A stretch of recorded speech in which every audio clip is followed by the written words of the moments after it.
ಮತ್ತೆ ಮನುಷ್ಯ ಮುಳುಗಿದ್ರೆ ಮನುಷ್ಯನ ಮನಸ್ಸು ಕ್ಲೀನ್ ಆಗತ್ತಾ? ಮುಳುಗಿದ ಹಾಗಲಕಾಯಿಯ ಕಹಿ ಹೋಗದೇ ಇದ್ದ ಮೇಲೆ ಮುಳುಗಿದ ಮಾತ್ರಕ್ಕೆ ಮನುಷ್ಯನ ಮನಸ್ಸಿನ ಕೊಳೆ ಹೋಗೋದು ಹೇಗೆ?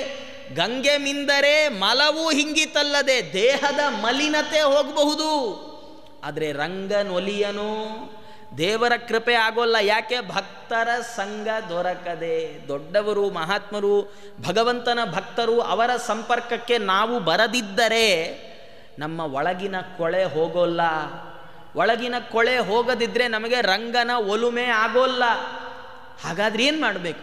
ಇಂಥ ತೀರ್ಥಕ್ಷೇತ್ರಗಳಲ್ಲೆಲ್ಲ ಮುಳುಗು ಹಾಕುವಾಗ ಭಗವಂತನ ಸ್ಮರಣೆಯನ್ನು ಅವಶ್ಯ ಮಾಡಬೇಕು. ಯಾರ ಸ್ಮರಣೆ ಮಾಡೋಣ?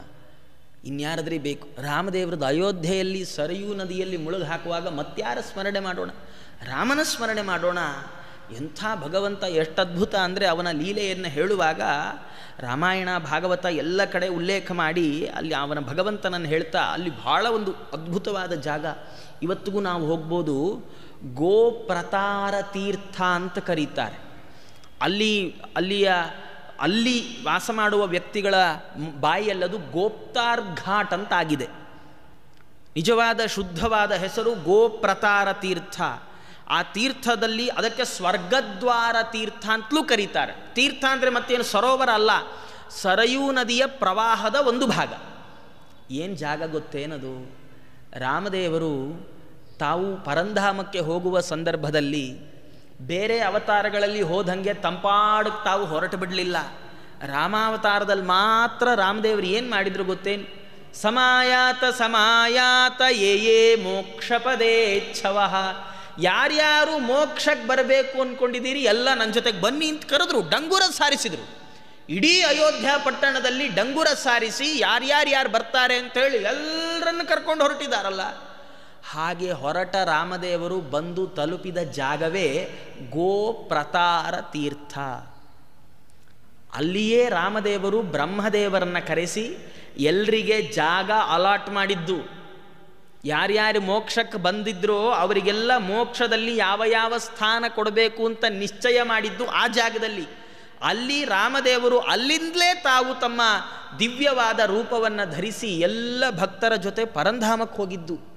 ಅಂಥ ಗೋಪ್ರತಾರ ತೀರ್ಥ ಅಂತ ಎಷ್ಟು ಬಾರಿ ಹೋದಾಗ ನಾವಲ್ಲಿ ಹೋಗಿದ್ದೇವೆ ಗೊತ್ತಿಲ್ಲ. ಈ ಮುಂದಿನ ಬಾರಿ ಆದರೂ ಅಲ್ಲಿಗೆ ಹೋಗುವ ಅವಕಾಶ ಬಂದರೆ ಅದು ಅಯೋಧ್ಯೆಯ ಪಟ್ಟಣದಿಂದ ಸ್ವಲ್ಪ ದೂರ ಆಗತ್ತೆ. ಆದರೂ ಮರೀದೆ ತಪ್ಪದೆ ಅಲ್ಲಿಗೆ ಹೋಗಿ ಒಂದು ಮುಳುಗಾಕಿ ಸ್ನಾನ ಮಾಡಿ ಭಗವಂತನ ನೆನೆಸ್ಕೊಂಡು, ಸ್ವಾಮಿ ನೀನು ಎಲ್ಲರನ್ನ ಕರ್ಕೊಂಡು ಮೋಕ್ಷಕ್ಕೆ ಹೋದ ಜಾಗದಲ್ಲಿ ನಾನಿದ್ದೇನೆ, ದಯಮಾಡಿ ಈ ಸಂಸಾರದ ಬಂಧನದಿಂದ ನನ್ನನ್ನು ಬಿಡುಗಡೆ ಮಾಡು ಅಂತ ಪ್ರಾರ್ಥನೆ ಮಾಡಿಕೊಳ್ಬೇಕು ಅಂತ ಹೀಗೆ ಅಯೋಧ್ಯೆಯ ಬಗ್ಗೆ ಹೇಳ್ತಾ ಇದನ್ನು ನಮ್ಮ ವಾದಿರಾಜ ಸ್ವಾಮಿಗಳವರು ತಾವು ತಮ್ಮ ತೀರ್ಥ ಪ್ರಬಂಧ ಅಂತ ಬಹಳ ದೊಡ್ಡ ಅದ್ಭುತವಾದ ಕೃತಿಯನ್ನು ರಚನೆ ಮಾಡಿಕೊಟ್ಟಿದ್ದಾರೆ. ನಾವು ಮನೆಯಲ್ಲೇ ಕೂತು ಎಲ್ಲ ತೀರ್ಥಯಾತ್ರೆ ಮಾಡಿದ ಪುಣ್ಯ ಪಡಿಬೇಕಾದರೆ ಈ ಗ್ರಂಥವನ್ನು ಒಮ್ಮೆ ತಿರುವು ಹಾಕಿದರೆ ಸಾಕು. ಅದರಲ್ಲಿ ಅವರು ಅಯೋಧ್ಯೆಯನ್ನು ವರ್ಣನೆ ಮಾಡ್ತಾ ಅಯೋಧ್ಯೆಗೆ ನಾವು ಹೋದಾಗ ನಮ್ಮ ಚಿಂತನೆ ಏನಿರಬೇಕು? ಅವರಂತಾರೆ, ಅಯೋಧ್ಯಾ ರಾಮನಗರೀ ಭಾತಿ ಸಾಧ್ವೀವಧೂರಿವ ವನಂಗ ತಸ್ಯಾಪಿ ತಸ್ಯ ಪಾದುಕೇಯಾಕರೋತ್ಪತಿಂ. ಅಯೋಧ್ಯ ಪಟ್ಟಣಕ್ಕೆ ಬಂದು ಇಳಿದ್ವಿ. ಬಸ್ಸಲ್ಲೋ ರೈಲಲ್ಲೋ ವಿಮಾನದಲ್ಲೋ ಯಾವುದೋ ಒಂದರಲ್ಲಿ ಬಂದು ಇಳಿದ್ವಿ. ಇಳಿದು ಕೂಡಲೇ ಅಯೋಧ್ಯೆಯ ಮಣ್ಣಿನ ಸ್ಪರ್ಶ ಮಾಡಿದ ಕೂಡಲೇ ಅಲ್ಲೆಲ್ಲ ರಾಮ ಓಡಾಡಿದ ಜಾಗ ಅಲ್ಲ. ಯಾರಿಗೆ ಗೊತ್ತು ಮುಂಚಿನ ಅಯೋಧ್ಯೆ ಹೇಗಿತ್ತು? ನಾವಿವತ್ತು ಯಾವುದೋ ಗಲ್ಲಿ ಅಂದ್ಕೊಂಡಿದ್ದ ಜಾಗ ಯಾವಾಗಲೂ ರಾಮದೇವರು ಓಡಾಡಿದ ಜಾಗ ಆಗಿರ್ಬೋದು. ನಮಗೆ ಹೇಗೆ ಗೊತ್ತು? ಆ ಜಾಗದಲ್ಲಿ ರಾಮ ಓಡಾಡಿದ್ದಾನಲ್ಲ, ಆ ಮಣ್ಣನ್ನು ಸ್ಪರ್ಶ ಮಾಡಿದ ಕೂಡಲೇ ನಮಗೇನು ನೆನಪಾಗಬೇಕು ಗೊತ್ತೇ? ಅಯೋಧ್ಯ ಅಂದರೆ ಏನದು? ಅದು ರಾಮನ ನಗರಿ, ರಾಮನ ಊರು. ಅಯೋಧ್ಯೆ ಏನದು? ರಾಮ ಜನ್ಮಭೂಮಿ. ರಾಮದೇವರು ಭೂಲೋಕದಲ್ಲಿ ಮನುಷ್ಯ ರೂಪದಲ್ಲಿ ಎಲ್ಲರ ಕಣ್ಣಿಗೆ ಕಾಣಿಸ್ಲಿಕ್ಕೋಸ್ಕರ ಆಯ್ಕೆ ಮಾಡಿಕೊಂಡ ಜಾಗ ಅದು. ಇನ್ನೊಂದು ಹೆಗ್ಗಳಿಕೆ ಏನು ಗೊತ್ತೇನು? ರಾಜರಂತಾರೆ ಅಯೋಧ್ಯೆ ಪತಿವ್ರತಾ ಸ್ತ್ರೀಯ ಹಾಗೆ ಕಾಣ್ತಾಳೆ ನನಗೆ ಅಂತ. ಏನು ಪತಿವ್ರತಾ ಸ್ತ್ರೀ? ಪತಿವ್ರತಾ ಸ್ತ್ರೀ ಅಂದರೆ ಆಕೆ ಏನಂದರೆ ಭಾಳ ಗಂಡನ ಮೇಲೆ ಭಾಳ ಅಭಿಮಾನವನ್ನು ಪ್ರೀತಿಯನ್ನು ಇಟ್ಟುಕೊಂಡ ಹೆಣ್ಣು. ಗಂಡ ಬೇರೆ ಊರಿಗೆ ಹೋದಾಗ, ಕೆಲಸದ ನಿಮಿತ್ತ ಬೇರೆ ಸ್ಥಳಗಳಿಗೆ ಹೋದಾಗ ತಾನೊಬ್ಬಳೇ ಮನೆಯಲ್ಲಿ ಒಳ್ಳೊಳ್ಳೆ ಪದಾರ್ಥಗಳನ್ನು ಮಾಡಿಕೊಂಡು ಕೆಲವು ಸರ್ತಿ ಹಾಗಾಗತ್ತೆ. ಏನು ಅಂದರೆ ನೀವು ಎಷ್ಟೊತ್ತಿಗೆ ಹೊರಡೋದು? 9 ಗಂಟೆಗೆ. ಹೌದಾ, ಸರಿ, ನಾ ಹಂಗಾರೆ 10 ಗಂಟೆಗೆ ಒಲೆ ಹಚ್ತೀನಿ ಅಂತ. ನೀವು ವಾಪಸ್ ಬರೋದು 5 ಗಂಟೆ, ಹಂಗೆ ಅಷ್ಟರೊಳಗೆ ಆರಿಸ್ಬಿಟ್ಟಿರ್ತೀನಿ. ಇಂಥದ್ದೆಲ್ಲ ಇರುತ್ತೆ. ಆದರೆ ಅಯೋಧ್ಯ ಆಕೆ ಪತಿವ್ರತಾ ಸ್ತ್ರೀ ಅಂತ. ಯಾಕೆ ಅಂದರೆ ತನ್ನ ಪತಿಯಾದ ರಾಮ, ಪತಿ ಅಂದರೆ ಪಾಲಕ, ಸಂರಕ್ಷಕನಾದ ರಾಮ ಕಾಡಿಗೆ ಹೋದಾಗಲೂ ಬೇರೆ ರಾಜನನ್ನು ಅಯೋಧ್ಯೆ ತಾನು ಬಯಸಲಿಲ್ಲ ಅಂತ ರಾಜ. ನಮಗೆಲ್ಲ ಕಥೆ ಗೊತ್ತಿದೆ. ಕಥೆ ಇರೋದು ಹೀಗೆ. ಏನು, ರಾಮದೇವರಿಗೆ ಪಟ್ಟಾಭಿಷೇಕ ಆಗಬೇಕು ಅಂತ ನಿಶ್ಚಯ ಆಗಿತ್ತು. ಪಟ್ಟಾಭಿಷೇಕದ ಹಿಂದಿನ ದಿನ ರಾತ್ರಿ ಕೈಕೇಯಿ ತಾನು 2 ವರಗಳನ್ನು ಕೇಳುವ ಮೂಲಕ ರಾಮದೇವರನ್ನು ಕಾಡಿಗಟ್ಟಿಬಿಟ್ರು. ಆದರೆ ರಾಮದೇವರು ಕಾಡಿಗೆ ಹೋದರೂ ಭರತ ತಾನು ಸಿಂಹಾಸನವನ್ನೇರಲಿಲ್ಲ. ಆತ ಏನು ಮಾಡಿದ್ದಾನೆ? ತಾನು ರಾಮದೇವರ ಹಿಂದೆ ನಡೆದು ರಾಮದೇವರು ಎಲ್ಲಿದ್ದಾರೆ ಅಂತ ಕಂಡುಕೊಂಡು ಅಲ್ಲಿಗೆ ಹೋಗಿ ರಾಮದೇವರ ಪಾದುಕೆಗಳನ್ನು ತಂದು ಅದನ್ನು ಸಿಂಹಾಸನದ ಮೇಲಿಟ್ಟ. ತಾನು ಸಿಂಹಾಸನವನ್ನು ಅಲಂಕರಿಸಲಿಲ್ಲ. ತಾನು ಊರಿಗೆ ಬರದೆ ಊರ ಹೊರಗಿನ ನಂದಿಗ್ರಾಮ ಅನ್ನುವ ಪ್ರದೇಶದಲ್ಲಿದ್ದುಕೊಂಡು ರಾಮದೇವರು ಹೇಗೆ ಜಟಾವಲ್ಕಲಗಳನ್ನು ಧಾರಣೆ ಮಾಡಿ ಕಂದಮೂಲಗಳನ್ನೇ ತಿಂತ ಭೂಮಿಯಲ್ಲಿ ಶಯನ ಮಾಡ್ತಾ ತಾವು ವನೇಚರ ವೃತ್ತಿಯನ್ನು ತಾವು ನಡೆಸಿದರು. ಹಾಗೆ ಭರತರೂ ತಾವಿದ್ರಲ್ಲ. ಆ ಕಥೆ ನಮಗೆ ನೆನಪಾಗಬೇಕಂತ. ಅಂದರೆ ಏನು ನೆನಪಿಸ್ಕೊಳ್ಬೇಕು ನಾವು? ಅಮ್ಮ ಅಯೋಧ್ಯ, ರಾಮ ಕಾಡಿಗೆ ಹೋದ ಅಂದ ಮಾತ್ರಕ್ಕೆ ನೀನು ಬೇರೆ ಯಾವ ರಾಜನನ್ನೂ ನಿನ್ನ ಸಿಂಹಾಸನದಲ್ಲಿ ಕೂಡ್ಲಿಕ್ಕೆ ಬಿಡಲಿಲ್ವಲ್ಲ. ಸಾಧ್ವಿಯಾದ ಹೆಣ್ಣು ಮಗಳು ತನ್ನ ಪತಿ ಎಲ್ಲಿಯಾದರೂ ಹೊರ ಹೋದ ಅಂತಾದರೆ ಅವ ಬರುವವರೆಗೂ ಅವನ ನೆನಪಿನಲ್ಲಿ ಕಾಲ ಕಳೆಯುವಂತೆ ರಾಮ ಬರುವವರೆಗೂ ರಾಮನ ಪಾದುಕೆಯನ್ನಿಟ್ಟುಕೊಂಡೇ ಕಾಲ ಕಳೆದು ಬಿಟ್ಟಿಯಲ್ಲಮ್ಮ. ನಮ್ಮ ತಲೆಗೂ ಒಂಚೂರು ಇಂಥ ಆಲೋಚನೆಯನ್ನು ಕೊಡು.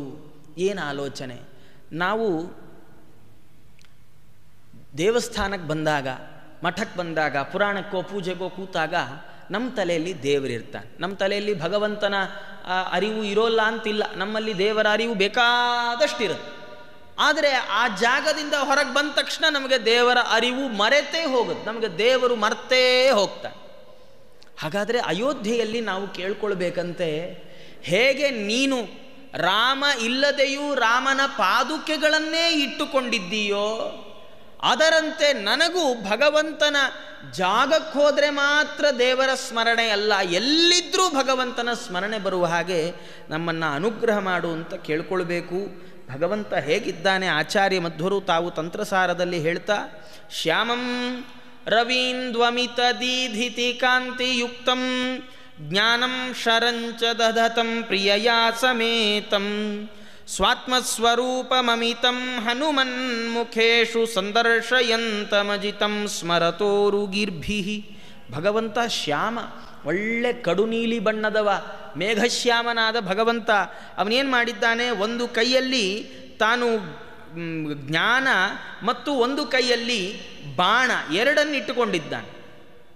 ಭಗವಂತ ತಾನು ಜ್ಞಾನಂ ಶರಂಚ ದಧತಂ. ಭಗವಂತ ಇಂಥ ರೂಪದಲ್ಲಿ ಲಕ್ಷ್ಮೀದೇವಿಯ ಜೊತೆಗೆ ತಾನು ವಿಲಸ್ತಾ ಇದ್ದಾನೆ, ಶೋಭಿಸ್ತಾ ಇದ್ದಾನೆ ಅಂತ ನಾವು ಹಾಗೆ ಚಿಂತನೆ ಮಾಡಬೇಕು ಅಂತ ಹೇಳ್ತಾ, ಈ ರಾಮದೇವರ ಚರಿತ್ರೆಯನ್ನು ಅಯೋಧ್ಯೆಯಲ್ಲಿರುವಾಗ ಪ್ರತಿ ಕ್ಷಣದಲ್ಲಿ ನೆನೆಸ್ಕೊಳ್ಬೇಕು.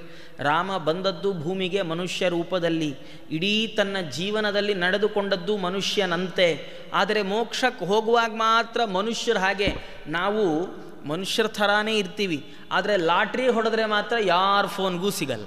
ನಮಗೇನೋ 1 ಲಕ್ಷ ರೂಪಾಯಿ ಬಂದ್ಬಿಡ್ತು ಅಂದ್ಕೊಳ್ಳಿ, ಯಾರ ಫೋನ್ಗೂ ಸಿಗಲ್ಲ, ಯಾರ ಮೆಸೇಜ್ಗೂ ರಿಪ್ಲೈ ಮಾಡೋಲ್ಲ. ಯಾಕೆ?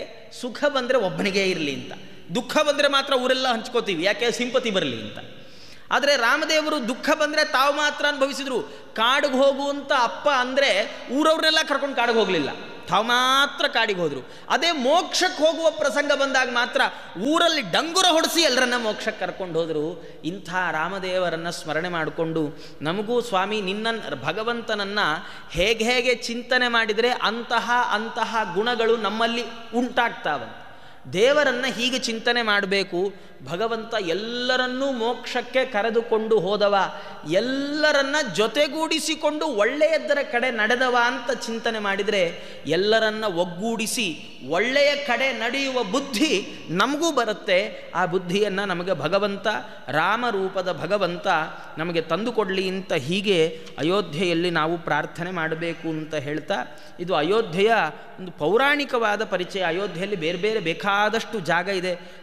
ಹನುಮಾನ್ ಗಡಿ ಅಂತ ಕೇಳ್ತೇವೆ, ಅಲ್ಲಿ ಹನುಮಂತ ದೇವರೇ ತಾವು ಅಯೋಧ್ಯೆಗೆ ಕಾವಲಾಗಿ ನಿಂತಿದ್ದಾರೆ ಅಂತ ಎತ್ತರದ ಹನುಮಂತ ದೇವರ ಮಂದಿರ ಇದೆ. ರಾಮನ ಜನ್ಮಭೂಮಿಯಲ್ಲಿ ಒಳ್ಳೆಯ ದೇವಸ್ಥಾನ ಇದೆ. ಸರಯೂ ನದಿ ತೀರಕ್ಕೆ ಹೋದರೆ ಅಲ್ಲಿ ಇವತ್ತಿಗೂ ತೋರಿಸ್ತಾರೆ, ರಾಮದೇವರ ಮಗ ಕುಶ ಆತ ಸ್ಥಾಪನೆ ಮಾಡಿದ ಲಿಂಗ ಇದೆ, ರುದ್ರದೇವರ ಪ್ರತೀಕ ಇರುವಂಥದ್ದು. ನಂದಿಗ್ರಾಮವು ಅಲ್ಲೇ ಇದೆ. ಆ ನಂದಿಗ್ರಾಮದ ಹತ್ತಿರ ಅಲ್ಲೂ ನೋಡಲೇಬೇಕಾದ ಜಾಗ, ಅಲ್ಲಿ ಇವತ್ತಿಗೂ ಭರತ ಮಂದಿರ ಅಂತ ತೋರಿಸ್ತಾರೆ. ಅಯೋಧ್ಯೆಯಿಂದ ಸುಮಾರು ಒಂದು 10-15 ಕಿಲೋಮೀಟರ್ ದೂರ ಆಗುತ್ತೆ. ಆ ಭರತ ಮಂದಿರದ ಎದುರುಗಡೆ, ಅಲ್ಲಿ ಭರತ ಇದ್ದ ಜಾಗ ನಂದಿಗ್ರಾಮ, ಅದರ ಎದುರುಗಡೆ ಭರತ ಕುಂಡ ಅಂತ ಒಂದು ಸರೋವರ ಇದೆ. ಅಲ್ಲಿ ಭರತ ತಾನು ಸ್ನಾನ ಮಾಡ್ತಾ ಇದ್ದ ಜಾಗ. ಇಂಥ ಅನೇಕ ಜಾಗಗಳಿರುವಂಥದ್ದು. ದಶರಥನ ದೇಹವನ್ನು ದಹನ ಮಾಡಿದ ಜಾಗ ಅಂತ ಹೀಗೆ ಭಗವಂತನ ಲೀಲೆಗಳನ್ನು ನೆನಪಿಸುವಂತಹ ಅನೇಕ ಜಾಗ ಆ ಅಯೋಧ್ಯೆಯ ತುಂಬ ಹರಡಿಕೊಂಡಿರುವಂಥದ್ದು. ಇಂಥ ಅಯೋಧ್ಯೆಯನ್ನು ಎಲ್ಲರೂ ಒಂದಲ್ಲ ಒಮ್ಮೆ ಆದರೂ ದರ್ಶನ ಮಾಡಿ, ಬರೀ ದರ್ಶನ ಮಾಡಿದರೆ ಸಾಕಾಗೋಲ್ಲ, ನಾವು ಅಲ್ಲಿರುವ ಪ್ರತಿ ಕ್ಷಣದಲ್ಲಿ ಪ್ರತಿಯೊಂದು ಹೆಜ್ಜೆಯನ್ನಿಡುವಾಗ ಇಲ್ಲಿ ರಾಮದೇವರು ನಡೆದಿರಬಹುದು, ಇಲ್ಲಿ ರಾಮದೇವರು ನಡೆದಿರಬಹುದು ಅಂತ ನೆನಪಾದರೆ ಯೋಚನೆ ಮಾಡಿ, ರಾಮ ನಡೆದ ಜಾಗದಲ್ಲಿ ನಮಗೆ ನಡೆಯೋ ಯೋಗ ಇದೆ. ಯಾರಿಗುಂಟು ಯಾರಿಗಿಲ್ಲ. ಅಂಥ ಪವಿತ್ರವಾದ ಸ್ಥಳದಲ್ಲಿ ನಾವಿದ್ದೇವೆ ಅಂತ ಚಿಂತನೆ ಮಾಡಿ ಅಯೋಧ್ಯೆಯನ್ನು ಸಂದರ್ಶಿಸಬೇಕು ಅಂತ ಹೇಳ್ತಾ, ಮೊದಲನೆಯ ಕ್ಷೇತ್ರ ಅಯೋಧ್ಯ, ಅದರ ಬಗ್ಗೆ ಯಥಾಶಕ್ತಿ ನೋಡಿದ್ದೇವೆ.